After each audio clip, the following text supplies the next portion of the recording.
So we're going to go left and then hard right up the Tree Avenue here. It's not got the auxiliary switch panel up top, and this one doesn't have the e-lockers either. But it's, as I say, pre-production vehicle. It's designed to verify production process, and hopefully at the end of the production line, the idea is that whatever you thought you were getting off the end of the production line is what you actually end up with. The previous ones to this were all handmade prototypes, obviously extremely expensive, nothing coming. This is the second time we've actually been here. By complete mistake, or not mistake, just by chance, we happened to be walking our dog around the grounds the last time Ineos was here. Almost a year ago. Yeah. To the day, I suspect. We saw September, I think.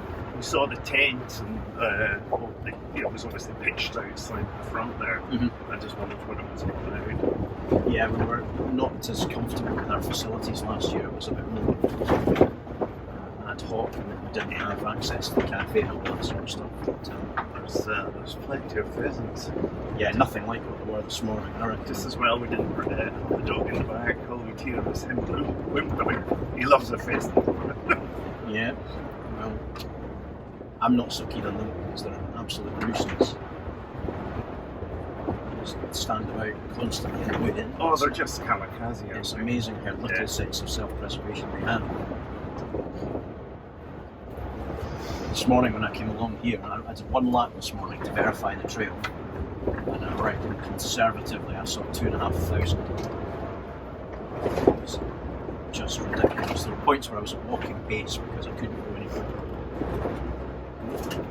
On a track like this, what sort of speed would you normally I'd probably be considering about 20 or something like that, just because all of the estate people have got access to all of the trails. I was meaning in terms of the capability of the truck. Geez, you could rattle along here and do a road rally. But no problem. See the two trees there leading to the left? I just need you to stop before the first of those, please. Where the Volvo estate is right now. Okay. Yeah. So, if you could put us into neutral, please. Put into park. So just neutral. Perfect. Let's turn that off because I don't want the engine to stop on me. So we're going up there, right? But we're going to do a couple of things to change the car's attitude so we can go up there conveniently. The first thing we're going to do is press this button here, which is the off-road button. Okay. And hopefully you can both see, if I press this from the side, you should both be able to see the orange light flashes on it. Okay. Yep. Now this is non-accidental press. You cannot switch this by accident. The proof is in the fact that carries on flashing. Now I've taken my finger off it. Yeah. So it's saying, are you sure? So we just go, yes, we're sure. It's now a constant orange light here, but if you were sharp, you'd have noticed that this display has now changed. The speedo, which was previously here, is now here. And that's because off-road, that's important. This is not so much. Okay. Ignore the fact there's little data in here, again, pre-production models, so a lot of the calibration has not been done for it. But what this is saying effectively, all these things are now greyed out. And the reality is that if it's greyed out, it's not relevant. If it changes colour, maybe we need to pay attention to it, but for now we don't need to pay attention to it. So that's the first thing we're going to do, put it to off-road mode. Okay, and that's switching off various... It's switching off various things, exactly, and that's why it's not accidental press. Yeah. So the next thing we're going to do is we're going to put the car into low, which is a lift the collar, firmly back, keep the collar up, and we'll put the centre locker in as well. When I release my hand from here, that's going to stay where it is. Can't move in any direction. Okay. Confirmation over on your little light panel, you've got an L, which is the low range part, and then just above that to the left, you've got the centre locker. Okay, so you have the option of having on just low or low with centre locker. For confirmation, we've got the centre locker shown here as well. Okay. So what we're going to do is go up this little gradient. It's got two pairs of corners. We've got a right-left and a right-left. And the first right-left is quite challenging because it's very tight and it's not very grippy. And the second right-left is much more open but is much less grippy. Okay. So that's what we're going to be faced with. So pop us back into drive, please, and then just make your way up the hill. So the way to approach this would be a nice constant throttle. Your observations are key. Have the vehicle to the left before we turn right, on the right before we turn left. Give yourselves the best possible chance. And the production vehicle, these metal pieces, they're on here as well, are they? Just on the ones that you don't Just really the- want to be okay. pressing by accident. But in low range it's much more prominent, and that's because the shift pattern, the programming of the gearbox is totally different in the low range than the high. Okay.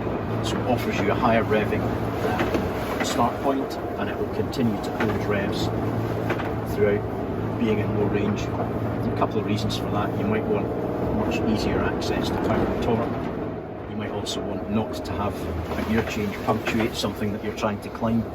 So if it's a more central position in the rev range, it's capable of doing all of those things. Now I can still take control of it and quite easily put it, it's in fourth just now, quite easily put it into fifth. And most likely, if we maintain the speed here, if I pop it back into automatic, it will stay in fifth. So it's intelligent. It'll take your instruction if you want to give it some, or it'll do its own thing to the right if you leave it in full automatic mode, which is quite a nice proposition.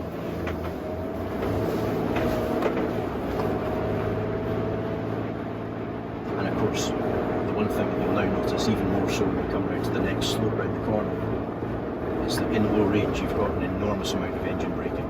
Yes. I think that's not going to run away with itself. It's not going to run away with itself at all. And do you have to stop to put it into the low range? You do, but you don't to do the lockers. Okay, so if you're already in low range, We can, exactly, and we'll take it out on the fly later on and I'll show you.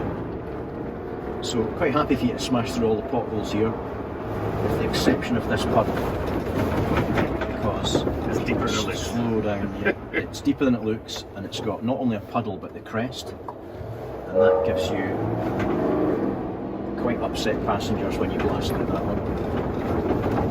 It's more than capable of sending them out the seats.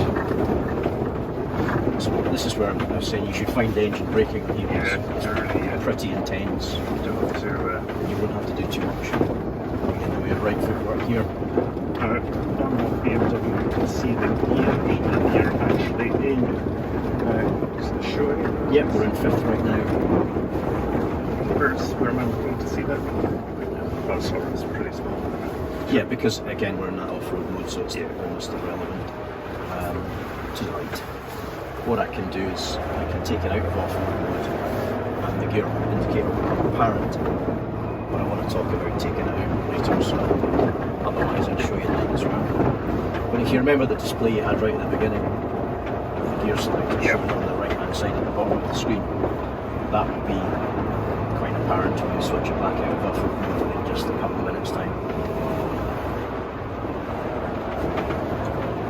Hopefully what you get an idea of is almost irrespective of the target, the terrain you're throwing the thing along. It's extremely competent, it feels very robust, and unusually perhaps for a passive suspension vehicle. It deals with bumps, ruts, potholes, and all of this rough, uneven terrain very well. You'd not be coming along here on my 530D. No. X-Drive would not be doing No. so. I wouldn't be super keen on that. And the other thing that hopefully you notice, if you have any experience of older off-roaders, we may or may not care to mention, you'll notice that as you drive over these tree routes, for example, you get absolutely no buck through the steering wheel. It's not wanting to snap your thumbs off. And that's a key point with regard to the development of this. You don't want to be fighting or feeling like you're fighting it, because that's a very exhausting way of driving anything. Now, we're going to be going back on this lower track, but we're not going to attempt to turn into it. What we are going to do, however, is a 3-point turn. So the tree on my side of the road here is what we're going to aim for. This one here. We're going to sweep into your side. Yeah. So keep going, keep going, keep going into this little bit that we flattened. All on there, sorry. Yeah, so just into here, and then aim back to the tree on my side of the road, and then we'll reverse back to the So just keep coming, keep coming, keep coming, keep coming, and that'll do nicely. just lean back towards the wall. We've got parking sensors on this vehicle, but not the camera, so the sensors will activate. Keep going. How high is the sensor? It's high enough up to detect things like bits of grass and trees and all that. So here, just one more cut at that, we'll be fine to leave.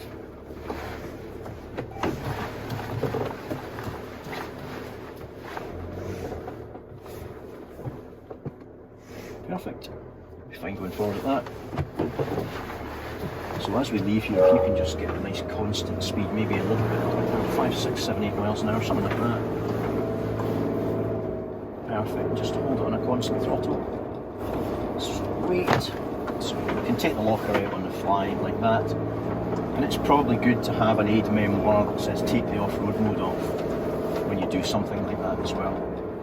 Because it's very easy to see how you could end up back on the highway with the off-road mode engaged, and it does disable a few of the safety systems. And that's why you can't press it accidentally. What you'll notice now is you've got your gear indicator back, your speed and revs, and the screen's changed back to mode that shows you important information. Hang on to the low range until we get a bit further on. The locker's now out again. Guys down fishing the river, enjoying. We were using this hill descent just here up until yesterday morning, but it got rather exciting. I wondered with all the rain whether you would be doing that hill descent. Somebody had mentioned it and I'm thinking, oh. Yeah, we did it until yesterday morning, until it rained quite hard and then stopped. And as it saturated and we started smoothing it off, it just became like a toboggan run. Without the tree at the bottom left, we probably could have got away with carrying on, but the tree bottom left was making us a bit nervous. Yeah. Because I don't think it would have taken much to be having a fight with it. Yeah.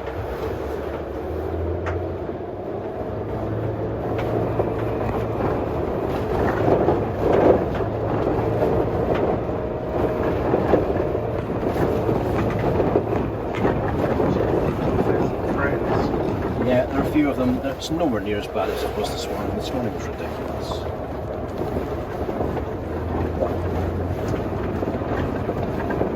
So again, just remember this little trough and crest is just round this corner.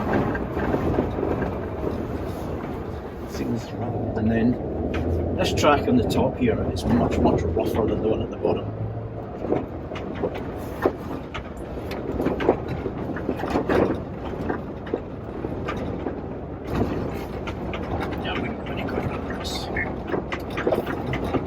It does smooth out oddly. This is a smoother track the faster you go on it. Yeah. Because of course the big tyres are helping to some of the suspensions work. And this has got the all-terrain tyres. It does, yeah. Have you been in a car with the Bridgestone? Good question. I don't know the answer to that because one of those oddities is habitually I don't look at that when I climb into one of these. It's just you expect that it will pretty much go anywhere no matter what. Yeah. So it's not one of my conscious thoughts when I climb into them. I think all the ones we have here are on the BFGs, I think. The gearbox doing its work either. It's more vocal than it will be in your 530. Watch this speed bump because it doesn't really announce itself that well. It just looks like a change of surface, but it's profoundly not. In fact, you don't even see it too. Exactly. Hopefully what you get from that, folks, is a flavour. I think what the car does is almost of a secondary nature to how it does it, if that makes sense. When you look at the vehicle, you understand the proposition and you've read the stuff and looked at the YouTube videos. It's dead easy to understand that it will do what we claim it will do.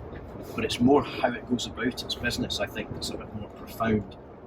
Because it's extremely capable no matter what.